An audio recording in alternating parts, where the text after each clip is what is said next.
आजू के दिनवा सुहावन रतिया लुभावन हो कि बाजी नाम जीरा से आ रही रतनवा दे दो कैसे राजा जी खजनवा दे दो संजय कि जुगा जुगा जिया ए बबुनिया आहै भवनवा के भाग जागल हो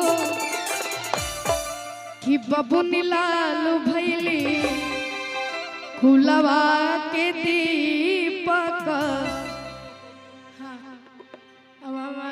और ये भी बहुत खुशी की बात है कि इनके मामा हमारे मोनू अलबेला भैया हैं। खुलवा के दीपक मनवा में आस जागल हो। हम चाहते हैं आंटी भी मंच पे आ जाए, सारे लोग पूरा परिवार आ जाए। आप आ जाइए, राहुल भैया आप भी आ जाइए कि जुगा जुगा जिया रे बबुनिया भवनवा के भाग जागल हो।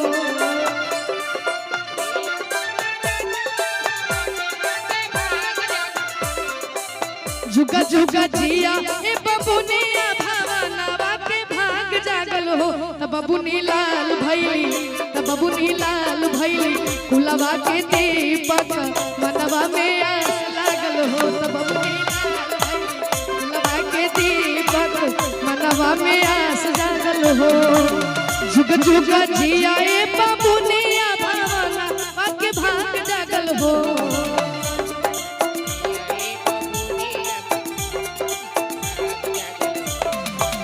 जुगा जुगा जिया ए बबुनिया भवनवा के भाग जागल हो। तब बबुनी लाल भैली कुलवा के दीपक मनवा में आस लागल हो। तब बबुनी लाल भैली कुलवा के दीपक मनवा में आस लागल हो। आजू के दिनवा सुहावन रतिया लुभावन हो।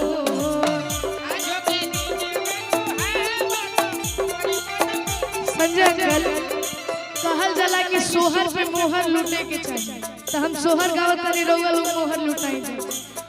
आज के दिनवा सुहावन रतिया लुभावन हो।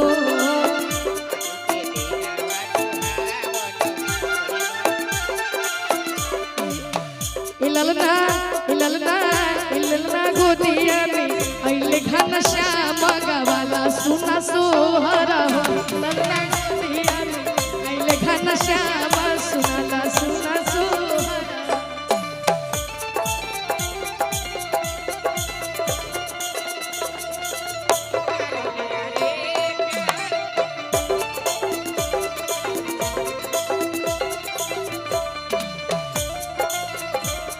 ढेर सारा आशीर्वाद हमारे आंटी की तरफ से। क्या बात है राहुल भैया आप आ रहे हैं।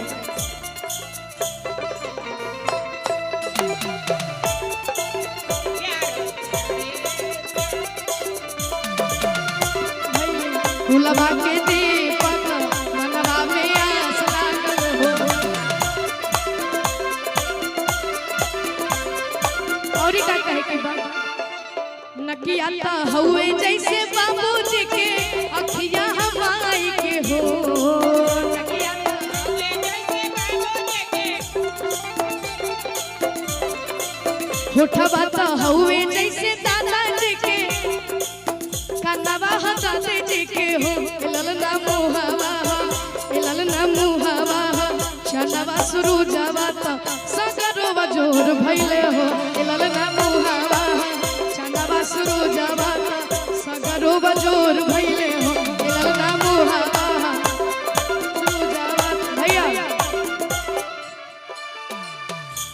कि राजा जी खजनवा दे दो कि रानी जी गहनवा दे दो।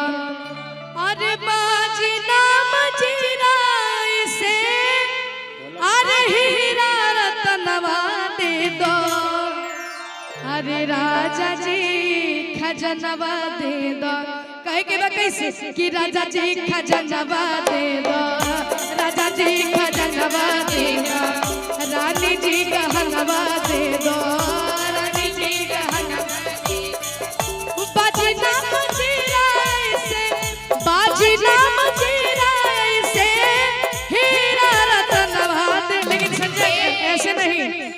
आपको भी ठुमका लगाना पड़ेगा कि बाजी नाम जीरा से आ रही रतनवा दे दो।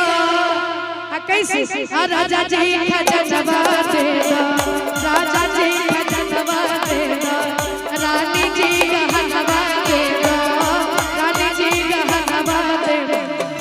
बाजी नाम जीरा से, बाजी नाम जीरा से हीरा रतनवा दे दो, राजा जी खजनवा जी गहनवा दे दो, राजा जी खजनवा दे दो, रानी जी गहनवा दे दो।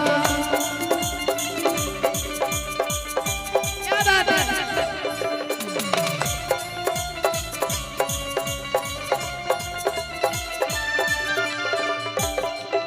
खजनवा दे दो, रानी जी गहनवा दे दो, राजा जी खजनवा।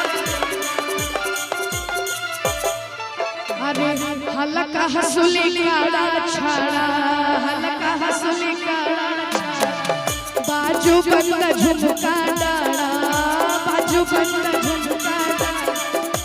इहे हार मनवा अपनी, इहे हार मनवा अपनी, गर के रंगवा दे दो, राजा जी खजनवा।